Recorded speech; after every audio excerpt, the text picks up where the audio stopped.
Okay, hello everybody and welcome back to my channel. I'm so excited about this video, mostly because I'm going to be talking about something that I'm really passionate about.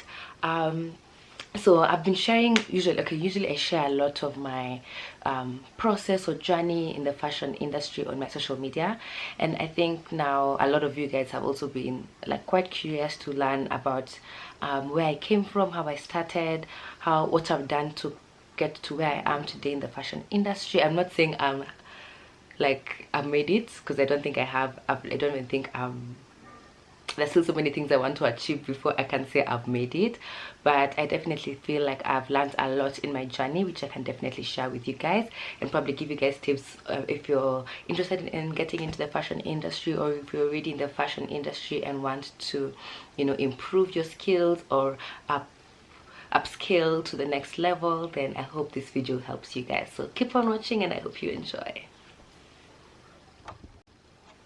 Okay, so I think first of all, I also asked people some questions on Instagram.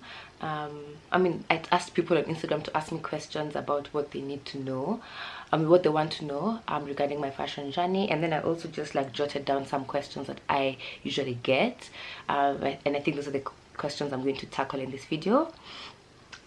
Yeah, so actually let me look for that. It was a question tag. I was trying to see how to get to this part. Gosh. Anyway, so I think first of all, let me just start by explaining to you guys when I started and how I got into the industry to start with. So I've always loved fashion, so that's something I've always enjoyed. And I think my first fashion inspiration was my mom, because she's very fashion forward and she's very stylish, and growing up she'd always dress really well, and like she'd come to school, and then, not to compare, but in comparison to like other moms, should be like standing out with like her really amazing clothes. So she used to put in like extra effort to make sure that she looks on point. So I think that's where my first love for fashion started. And then after that, it was just like one of those things that it was like a hobby. So when I moved to South Africa, in 2013. Yeah, 2013, right after KCPE. I was so excited because this was the first time I was in a school that I could actually wear home clothes to school, because usually before I was in Kanda school, and it was like, first of all, an all-girls school, and on top of that we had to wear uniform every single day. So just the fact that I could like dress in whatever I wanted, like there was not even like any dress code, like you have to dress a certain way, made me I was so excited. So I started like expressing myself a lot through my fashion. I would show up to school in the most extravagant outfits. I also went through a phase of like shopping so much, because at that time in my life I was staying in a student house with other students who are also in the same school as me, and who were being cooked for. We had like a house nanny who would like cook for us, clean for us. So I was not really like spending my money on like groceries or anything, but I was still getting some pocket money from my parents. So that cash, I was basically spending it on clothes. Literally, guys, I would go to Mr. Price, all the thrift stores. Also, I was staying in Mowbray in Cape Town, and if you know Cape Town, Mowbray has a lot of thrift stores. So I was just like buying. That's when I accumulated a lot of clothes, like first year and matric. And then I was just like, I used to really enjoy like pairing them together. So people would always ask me in school, like, you need to start documenting all your outfits, you need to start a blog, and you need to start taking photos just to document your outfits, because they're so unique. You have a very unique sense of style, and I would get that quite a lot. So when I joined university in first year, I was studying computer science, as most of you may know. And I don't know, does my thingy look nice, my turban? Okay. Yeah, I was studying computer science, and this thing is too distracting me, the black. Okay, that's better. And I didn't really enjoy what I was studying, to be completely honest with you guys. So even in first year, I knew this was not for me, but I wanted to still find a way to express myself and to really practice my hobby and my skill and my craft. And that was when I decided to start a fashion blog. So I started my fashion blog in first year of university in 2014. but I wasn't taking it that seriously then, guys. I would just like, you know, I would take a few photos and I would go for an event when I dress up, you know. I used to write a lot. I love writing. Like, I feel like now my love for writing not has dwindled, but because writing was one of my jobs, which I'm not really doing anymore. If you guys want to know more about that, definitely watch my vlog coming soon, maybe after this video. But anyway, yeah, so one of the jobs that I was doing recently, required me to write a lot, and it was not really creative writing. It was like factual writing, like fashion news and stuff like that, which is interesting, but I just felt like my creativity was a bit limited in writing, and I love creative writing. So in first year, I got sidetracked. In first year, I was really like expressing myself a lot through my blog, and I would also post a few images here and there. I think as the years went by, I started like researching that's when I started following a lot of international bloggers, international YouTubers. I was just like, oh my god, this thing is actually like such a big industry. And that was when the industry in Nairobi, like the blogging and media, like digital media industry in Kenya, was not really popping. Like, there were barely many people who had blogs. It was mostly like Sharon Mundia, Joy Kendi, who else, Nancy Mwai, Sylvia Njoki, but there weren't that many bloggers, and even them, they were still like kind of starting out, or like in their early phases. They weren't really like booming, you know. It wasn't really like a paid, it wasn't really like profession then. Back then it was mostly just like expressing yourself, and yeah, anyway. So as the years went by, like now second year, third year, I started like realizing that, wait, people abroad are actually like making a living out of this thing. There's such a, then I also started like following more bloggers in South Africa, especially fashion bloggers, because that's what I was, you know, blogging about. And I realized that a lot of, like, there was quite a big community. There was Aisha Baker. She was one of the like big bloggers in Asia at that time. I think she's called Baked Online now. I still love her blog. By the way, she has a very amazing podcast. So if you guys are looking for podcasts to listen to during this period, definitely check out Baked Online podcast. So yeah, and then I just started, I told myself I want to find a way to tap into this industry. Like, I don't want to just do this as a hobby. I want to be in it, you know. So I started I think I just started like following a lot of bloggers, like even the smaller bloggers who are starting out, who now some of them are doing really well. I started following them, interacting with them, finding out like different events happening around the town, so that I could go to, I used to go for so many like fashion events. This was before I started getting invited, but once the people, or like these PR companies, saw me attending various events, and also I would go to an event and then maybe meet people who are working in the fashion PR industry, in the fashion industry as designers. You network, so they add your name to, like, you know, media lists or PR lists, and that's when I started getting invited a lot to fashion media events. And I did that. I networked a lot through that avenue, and I feel like that's what has helped me really grow in my career, because I've gotten a lot of help from people along the way. So it's very important to ask for help, guys. Don't be shy to ask for help. And then in the process, I also felt like I was not giving my all. Like, there was more that I could offer the world that I wasn't really doing. So I decided that I wanted to teach myself how to sew.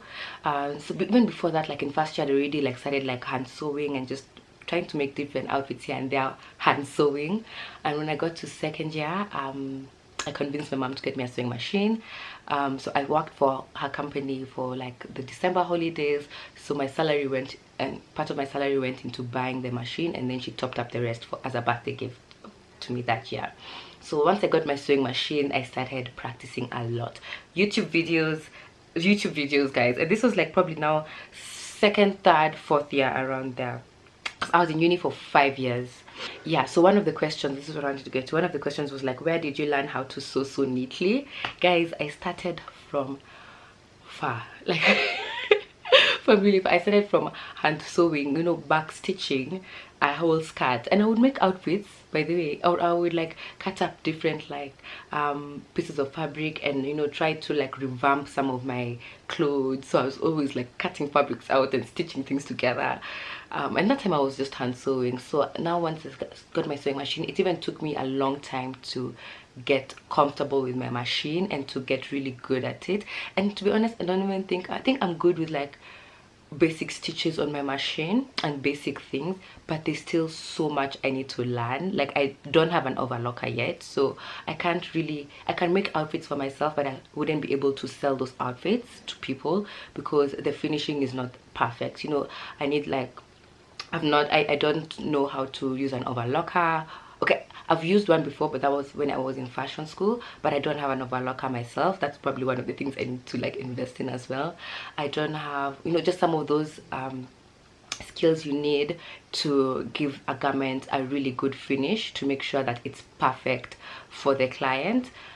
I don't even feel like I have those skills. So I do so neatly when, like, from the outside you think it was neat, but if you like open it up, it doesn't have the best finishing. But it's still a work in progress. And for me, I'm just so grateful that I can create a concept and bring it to life by myself before taking my sample to the tailor. Like I don't have to work with a tailor or a garment constructor or someone to make my samples. I make my samples myself, which is a really, really good thing. So yeah, where did I learn how to sew? I taught myself. YouTube University is the plug. Like YouTube. Then I also did 2 courses last year. So once I finished my university degree, I enrolled into Cape Town College of Fashion Design. So I researched which were the best fashion colleges or universities in Cape Town that were offering short courses, like part-time courses, because when I went back to Cape Town last year, I went on a study visa. So the reason how I was able to go back and work there was that I was on a study visa, and my study visa was with this fashion school, but that fashion school was part-time, so we only had classes on Saturdays. So during the week I had time to myself, and with a study visa in South Africa, you're allowed to work 20 hours per week.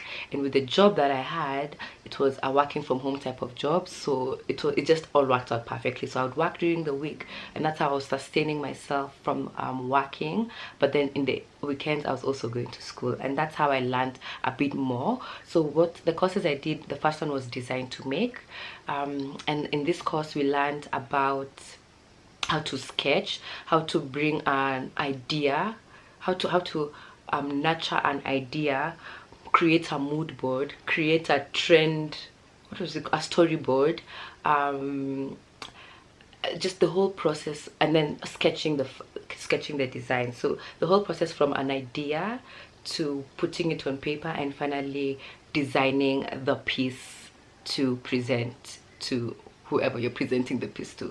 So we learned all of that. So we didn't really do much sewing in that class. It was mostly about the sketching and the planning of how to create a collection and all of that stuff, which I found so amazing, because guys, I had never gotten any such knowledge before. Because even all this you know, videos I'd watch on YouTube was mostly about like how to sew this, how to do this. It was never really about the background before the sewing, which now guys, I actually practice what we learned till today.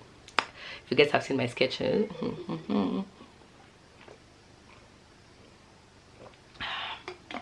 And also I really enjoyed it because when I was growing up, art was one of my passions. So I was actually a really good artist, guys, in school.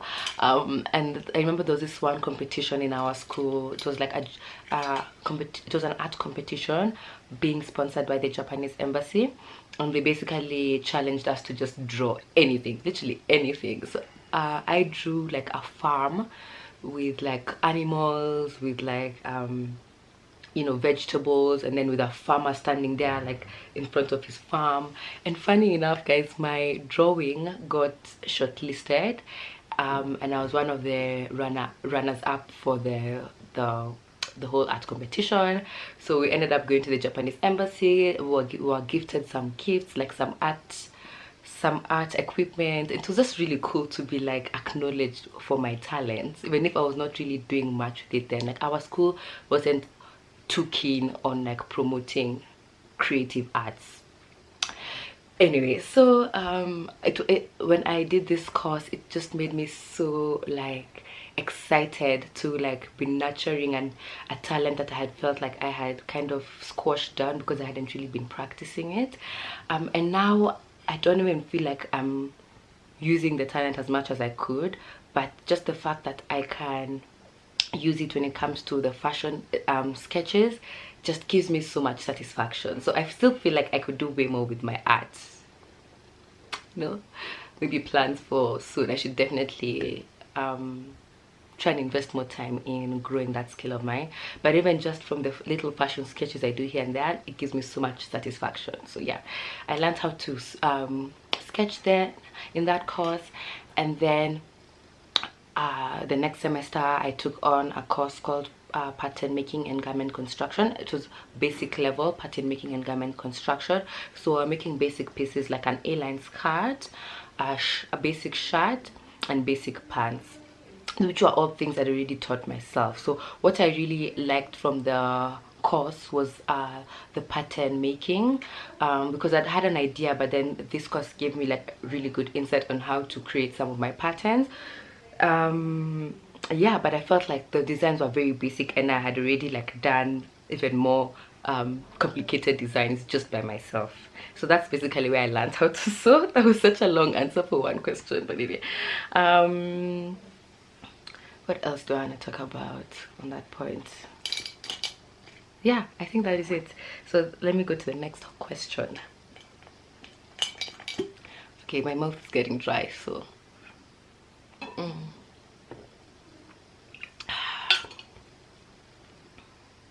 have you seen my bottle, guys? I don't know if it's gonna focus.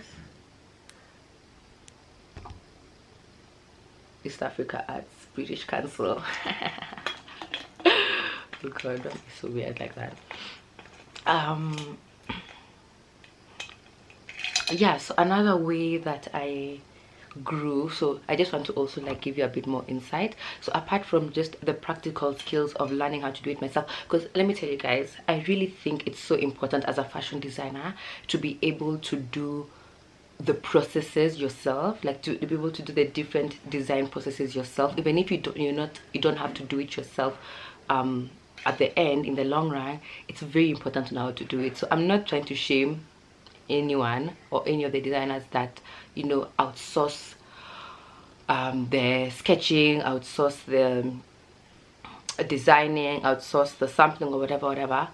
I just think for me, since it's such a big passion of mine and it gives me so much satisfaction, I prefer to know how to do it myself, so that when I ask someone to do it for me, they can do it. I can explain to them exactly the way I want to do it, because otherwise I feel like they would take over my creative flow, and I want it all to be my thing. I want to train them to be able to do things the way I want those things done, and I can't train them if I don't know how to do it myself. That's my thinking, and that's why I make sure to teach myself or take courses or do what I need to do to learn how to do the various steps myself. And still, even like until now, I do a lot myself.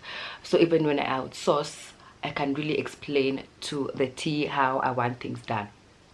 Yeah, so apart from just the practical skills of like design and fashion, I've also gotten quite a bit of business help, like in terms of business coaching, fashion business education, because I finally decided to launch my business in 2018.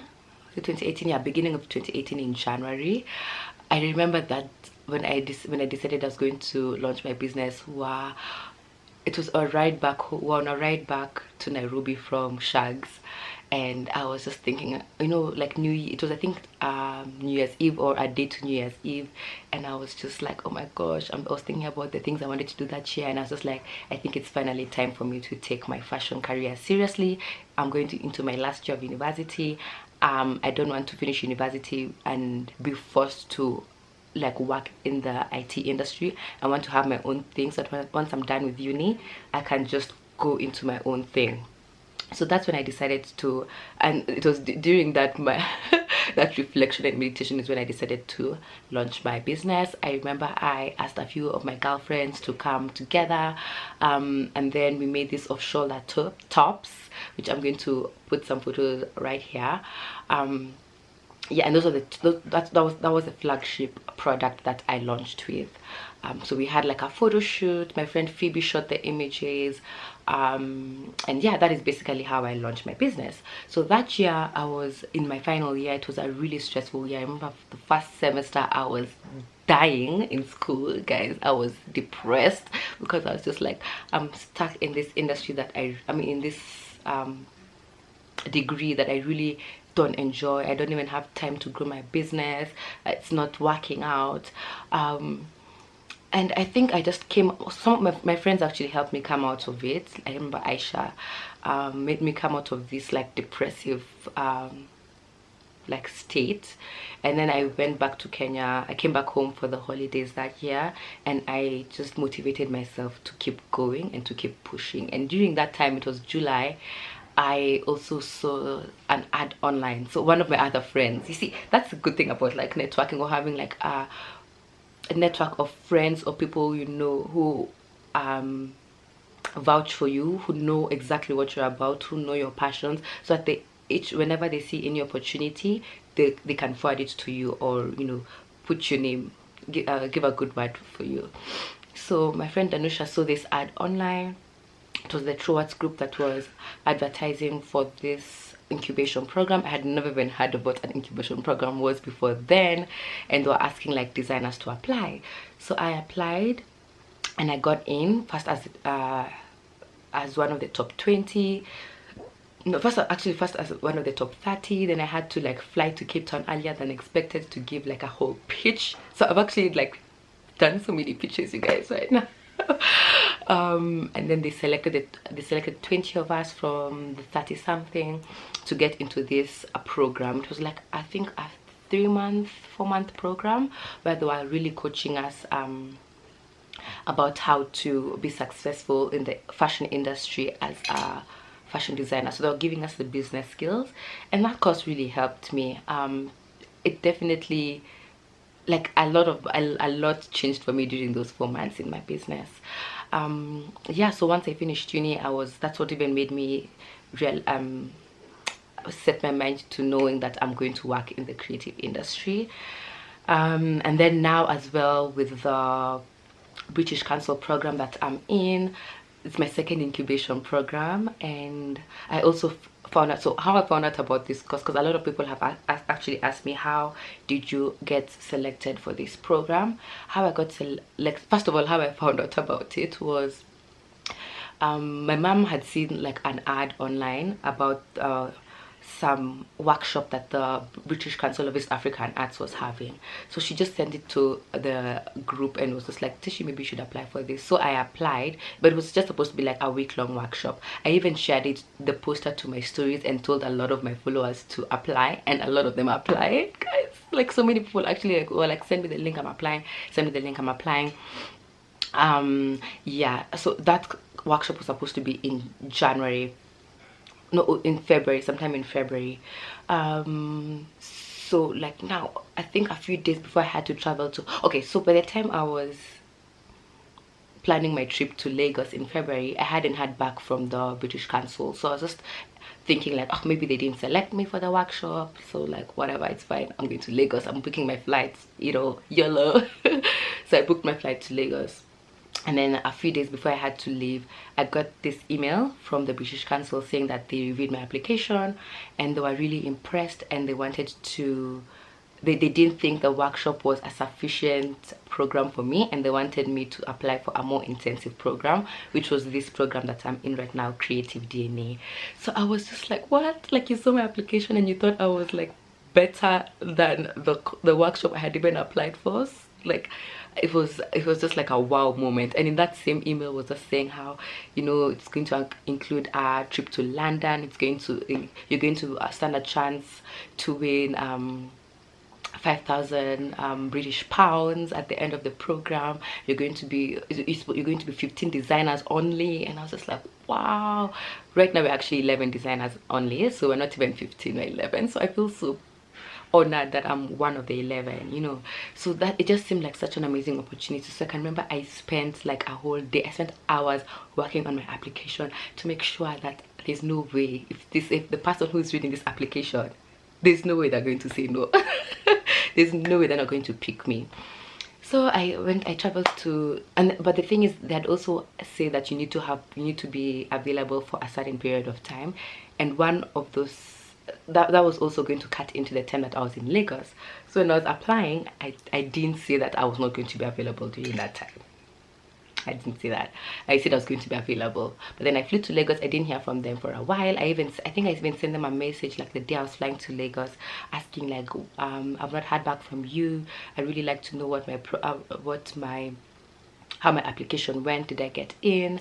And they said, we're still reviewing, we'll let you know. So now when I was in Lagos, like 1 week in, because we were there for almost 2 weeks, it was a Monday and I was going for Social Media Week Lagos with the picture team. We had an event there, and then I get this email saying, like, first of all, how I saw it was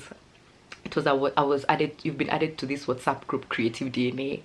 And then I got this email saying, yeah, you've made it, the course is starting tomorrow, we expect you to be at Meta tomorrow. And I was just like, oh my goodness, I hope this doesn't mean that they're going to like cancel me from the program because I'm not around. But yeah, I just wrote to them and told them that I was in Lagos for work, and it was only a week that I would miss, and I'm really excited to join afterwards, and I really hope that you can still take me, and we're fine with it. So that's how I got into the program. And guys, I've been learning so much from it, so much, which you'll probably see me implementing slowly into my business. So the whole point of this story is to let you guys know that take these opportunities very seriously. Be on the lookout for opportunities online. There's so many opportunities online, you guys, like so many opportunities. So just apply, and don't take these things for granted. Okay, let's move on to the next question. The next question was, what inspires your fashion? I think I'm inspired by a lot. I think one of my fashion inspiration people is Rihanna, and I don't even think it's because her and I have the same style. I think it's just like she's so bold and she's so daring and she's so authentically her, and she doesn't give a damn about what people think. She's going to dress however she wants. So that spirit is what really inspires me to also be bold in my own designs. So I just do whatever I want to do. If this pink and yellow, some people might find it clashing, some people might find it awkward, some people might find it too much, but I find it beautiful. So I'm going to live that truth, and that has to show in my designs as well. So she really inspires me. I'm also inspired by a lot of African designers because my brand is Afrocentric. So I'm always on the lookout to see which African designers are doing really well. Some of the ones I really look up to are Sarah Dior from Tongoro Studio. I always say, like, I watched her fashion show. The first time she showcased in Cape Town, I was sitting front row at her show at Cape Town Fashion Week, and just since then until now, I can't even believe how much she's grown. Like, she's dressing Beyonce, she's dressing Burna Boy. I'm just like, girl, she's showcasing in Paris, she's showcasing in New York. It's really inspiring, and what I love is that her brand is still very authentically African. She's not trying to change it for the Western market at all, which is just amazing.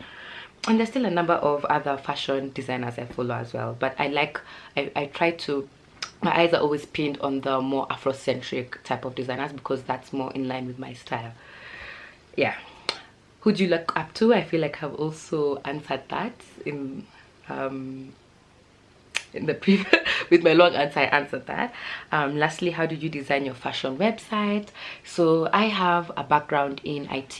We did also our course in website development back in school. I wouldn't really say that course really helped me much in designing my own website, but it gave me like some insights into knowing how some other things work, some like behind the scenes things work. But also having my own blog. I had my WordPress blog, and I'm the one who migrated because I was in the beginning as a teshieogala.wordpress.com. Now I'm teshieogala.com. So just again, online, teaching myself, researching, learning. I was always doing courses online. I just taught myself how to do it. I don't think there's any other way I can say it. Yeah, so I designed my website myself. A lot of people always ask me, how did you design your website yourself? And I'm just like, where do I even start from? Would you guys be interested actually in me preparing like a short course to help? Yeah, so would you guys be interested in me sharing a short course to help designers who have never, people who have never ever had any background in coding or IT, to learn how to design our website? Because that is something I would really be interested in doing, because I feel like I didn't really use many skills that I learned from my IT degree, but I was still able to build this e-commerce site. It's an e-commerce site, so we trade online on the site. So if you guys are interested in me coming up or preparing such a course, how to create a fashion e-commerce website, definitely let me know, and I'm definitely going to work on that. But yeah, because I don't feel like I can explain to you everything properly in one YouTube video. Yeah, I see my battery is flashing and I'm saying I've talked for so long. Oh my gosh, I really hope this video was helpful. If you guys have any more questions, definitely leave them down in the description box. If the questions are many enough, I can film another video because I can talk about my fashion journey forever. But yeah, thank you so much for watching. Thank you so much for the support, and I will see you in my next video. Bye.